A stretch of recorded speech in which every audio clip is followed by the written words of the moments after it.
Narcissists delusionally believe that they can remain unaffected emotionally in almost all situations. They believe that they have this Herculean strength of staying afloat. They are not impacted by what anybody says to them. That's how they think. But as you and I both know, their reality is the opposite of what they make it seem to be. They are extremely sensitive. They're fragile and frail. A mere touch can collapse their entire structure of narcissistic false self, which is the reason why they perceive everything as some form of personal attack or criticism. The moment you open your mouth and tell them something they do not want to hear, they rage at you because they accuse you of blaming them, putting them down. Let's understand this dynamic further by talking about 5 phrases that hurt a narcissist to their core. I am Danish, a psychologist and a narcissistic abuse recovery professional. Welcome to my channel. Thank you so much for tuning in. Before we get started with number 1, please make sure to subscribe to my channel if you haven't already, because your subscription can help in spreading awareness about narcissistic abuse. Number 1, when you tell them, I don't trust you, I don't believe you at all, you are a liar. This sets narcissists on fire. Why?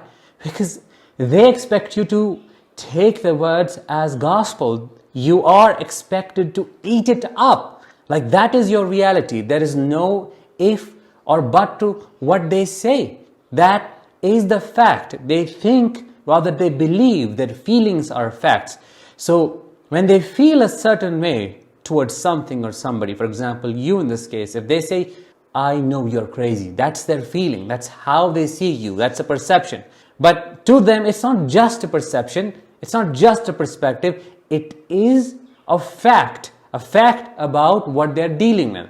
When you say, no, I reject that, you are rejecting the entire existence of a narcissist's false ego, which is why they punish you. Saying, I don't trust you, I don't believe you to a narcissist is akin to saying, I don't think you're as great as you think you are. Oh no, you are a stupid person. Oh, you don't make any sense. So essentially, they perceive a personal attack the moment you tell them the truth. Number 2, when you tell the narcissist, oh, what you have done is fine, but it's not good enough. I'm not impressed by it. You need to do more. You cannot give that kind of a feedback to the person who is so fragile, who thinks that bare minimum should be perceived as more than enough. For example, when you tell them, I don't feel like you love me. What are you talking about? Had I not loved you, I would have left you a long time ago.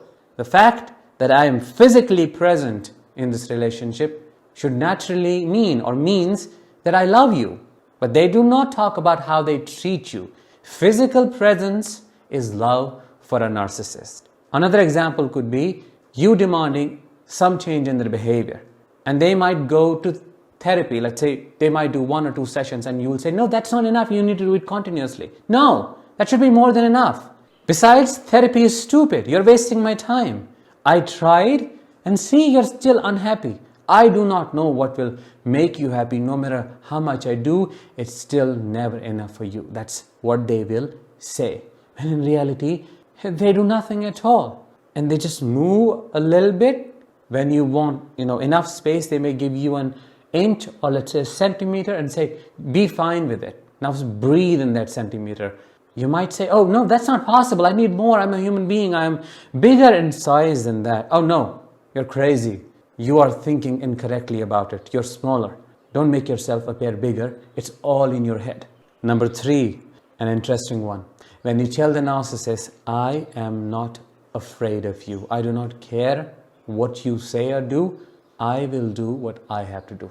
When you become assertive, when you set a boundary for yourself and then for the narcissist, when you tell them, I am not afraid of your false self and I do not care about the consequences you say there are going to be for me, for my actions. that is when you threaten a narcissist. And sometimes you don't even have to tell them, I'm not afraid of you. It's through your actions, when you take a stand for yourself, when you speak up, when you try to stop them, when you do not care about pleasing them. That's when you're telling them, I'm not afraid of you. Two reactions to that. One, a narcissist might try to control you in all ways possible. Two, they might succumb to your empowerment. A narcissist's power lies in keeping you terrified, keeping you terrorized. They want you to think there's something really big that you should always be compliant to. You can never speak up, but they can end your life. This is how my father made me feel all my life. I thought he was some kind of monster, and I had no power whatsoever there in his dominion. But I was wrong. The moment I took a stand for myself, he turned into this little scared mouse and was never able to torture me ever again since then. And also because I left, that's an additional factor to what prevented me from getting further traumatized. Number 4, when you say, I don't think it is the way it is, I see it differently. What you're seeing may be 6 to you, but from my perspective, it is 9. In healthy relationships, this kind of difference is celebrated. It's given space because, there has to be some kind of diversity for you to be able to enjoy each other. If you think the same way, if you act the same way, then that makes you a robot. There is no newness. There is no space for creativity if no space is given to think differently. But a narcissist wants you to conform to their reality, to reinforce it so that they can feel they are right. They have to be right in all situations. They have to get that kind of a validation. But when you say, no, I don't see it the way you see it, they get triggered. When you say, I appreciate your views about that, but I don't see it that way, what they hear is, I am telling you you're wrong. No, only I am right, you're wrong. They think in black and white, as you already know, and then they turn it into a conflict instead of agreeing to disagreeing. This is crazy. You can never have a mature conversation with a narcissist.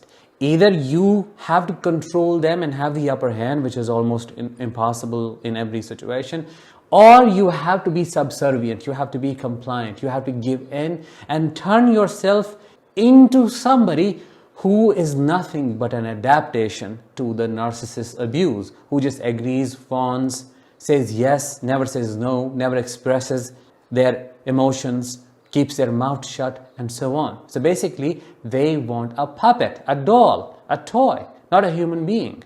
Number 5, and the most famous one, when you say no to them. That's just one word, but a word big enough to shatter their false self. You cannot say no to a narcissist. In fact, a lot of people recommend saying no to a narcissist or somebody who could be a potential narcissist to test whether or not they have narcissism in their personality. Saying no is a big violation. How dare you say no? No is not respected. No is rejected because it is some form of retaliation in narcissist's eyes. You're not saying no to something, you're saying no to the narcissist.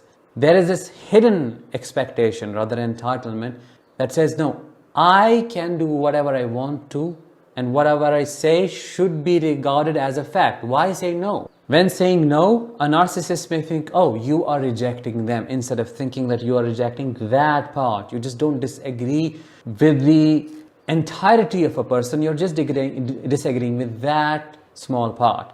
But because they are masters at generalizing everything and thinking in extremes, they think you are putting them down, which triggers their suppressed shame. They take it out on you, project it on you through raging. Rage and anger, these are the only two things they feel. Everything else is always put in the dustbin. That was number 5. I hope you found this episode insightful. If you did, let me know in the comments. And do not forget to download my free guide that answers top 10 questions asked by every single survivor of narcissistic abuse to know if they're dealing with a narcissist or not. I'll talk to you in the next one. Until then, as always, let the healing begin and continue.